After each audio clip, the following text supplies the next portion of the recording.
So, good day sa ating lahat ng mga tagapakinig at manonood. Ako nga pala si Rafael Camaong, ang inyong host. Ako naman po ang inyong host to, Sheila Joy Aragon. So, welcome po sa aming podcast. We're glad na nandito kayo today.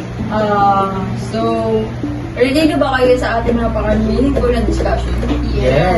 Today, pag-usapan natin ang isang pinaka-relevant na topic, which is patriotism versus nationalism. Madalas nating naririnig pero minsan nagpapalit o hindi talaga naiintindihan yung difference nila. Kaya ngayon, kasama naman natin ang apat na guest speaker, dalawa para sa patriotism at dalawa naman sa nationalism. So, papakilala po natin ang ating mga guest speaker ngayong araw. Hi guys, ako po pala si Precious Alteo Tindak and thank you for inviting us. And I am Panugalan Ramardi, the guest speaker number 2. Hello guys, sana marami kang matulong sa amin. So, thank you. So, ngayon at nakilala na natin ang ating mga guest speaker, dumako naman tayo sa ating topic. So, ang unang parte nitong ating podcast is patriotism. So, let's start simple. Ano ba talaga ang patriotism? Yung patriotism, ito kasi yung love mo sa country mo. Kumbaga, meron kang pagmamahal and gusto mo umunlad yung bansa mo.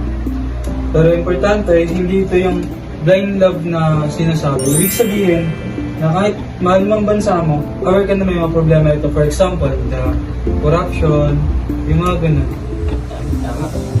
So, hindi lang siya about dun sa pagiging proud. May iba pa siyang meaning. Yes, hindi lang siya basta pride. May kasama siyang responsibility. For example, dapat disiplinado ka. And syempre, sumusunod ka sa batas. And also, dapat good citizen ka. And isa pa doon, yung patriotism ay may courage kasi kahit mahal mo yung bansa mo, dapat marunong mo magsalita. Di ba, dito sa Philippines, nasa democratic place tayo ng people over the government. Yun, parang may sarili tayong pinagkailangan, mas papakinggan tayo ng government. So, kumbaga parang nasa relasyon ka, di ba? Kung talagang mahal mo, itatama ko, di ba? Ganun. Yes. Exactly. Hindi mo dapat tinatakpan yung mali. Dapat tinutulungan mo maayos yung mali. Paano naman nakakatulong yung patriotism sa ating society? Malaki yung impact nito sa ating society. Literal na malaki.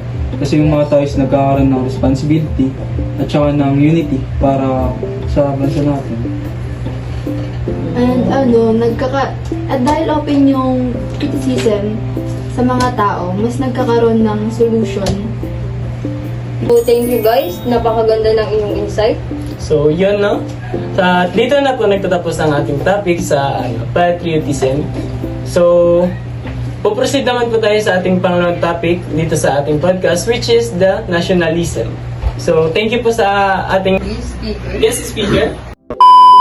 So, ayun, natatapos na nga ang unang parte ng ating podcast at yun nga ay ang patriotism. So, ngayon naman ay dadako tayo sa pangalawang parte ng ating podcast, which is the nationalism. So, let's move on muna na mapakilala natin ang ating mga guest speaker ngayon.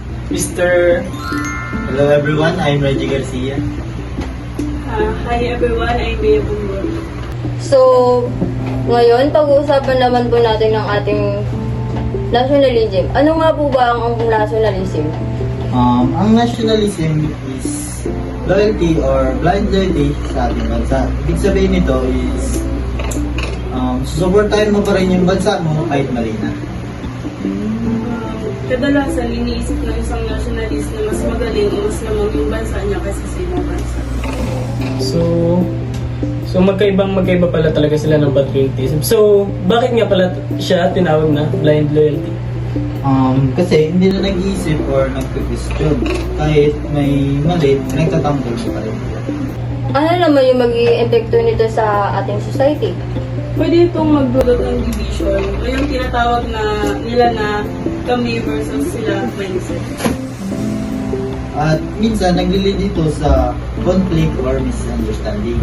Ibig sabihin na to, para siyang isang pride na sumobra na siya. So, ganun ba yun? Opo. Yeah. Parang So, gano'n na nga. Tama yun. Yeah, sobrang sa point na hindi na siya healthy. So, yun, at doon nagtatapos ang ating topic sa nationalism. So, maraming salamat po sa ating mga guest speaker. So, pwede po ba natin ipatawag ang ating mga naunang guest speaker para po sa ating final na part dito sa ating podcast, which is the comparison and reflection.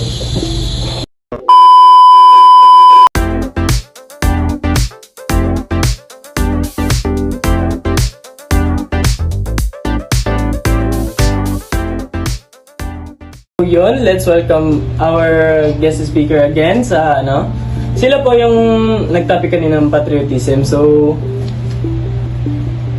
Now, let's compare. Ano nga ba ang pinagkaiba ng patriotism sa nationalism? Yung patriotism kasi ito yung may pagmamahal na may kasamang pag-uunawa. Ang nationalism naman ay loyalty na walang tanong. And sa patriotism, dito is may balance, love at responsibility. Minsan sa nationalism, nawawala yung balance dahil sa sobrang loyalty. so ayun narinig natin kung ano nga ba ang dalawang ito. So, ngayon tatanungin naman namin kayo kung ano nga ba ang mas makakatulong sa bansa. Yung patriotism kasi it helps the country to grow and improve. Ang nationalism naman is may good side din like unity, pero kapag sobra ay nagiging harmful. So, ano naman po yung magiging role natin bilang kabataan? Maging responsable, sumunod sa batas, and tulungan natin yung mga kapwa nating kabataan. And syempre, matuto tayong mag-isip critically, hindi lang basta sumunod sa nakikita o nababasa natin. Yes, very important yun. Lalo na sa panahon ngayon na kumbaga ngayon kasi masyado na maraming mga makasarili, di ba? Yes. Kaya mas kailangan natin maging mag-think ng critically, and so yun naman po is doon na po magtatapos ang aming podcast na tumutukoy about sa patriotism and nationalism. So, before we end, final message to everyone. Mahalin at tumulong sa bansa. Be proud but stay responsible. Yun Yes. Sa akin naman is support your country, pero huwag isang tabi ang katotohanan.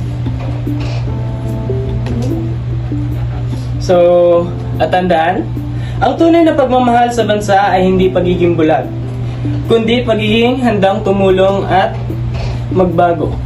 That's all for today. Thank you so much, guys. So, thank you po sa guys. pag-attend. Thank you sa Thank you po. pagpunta.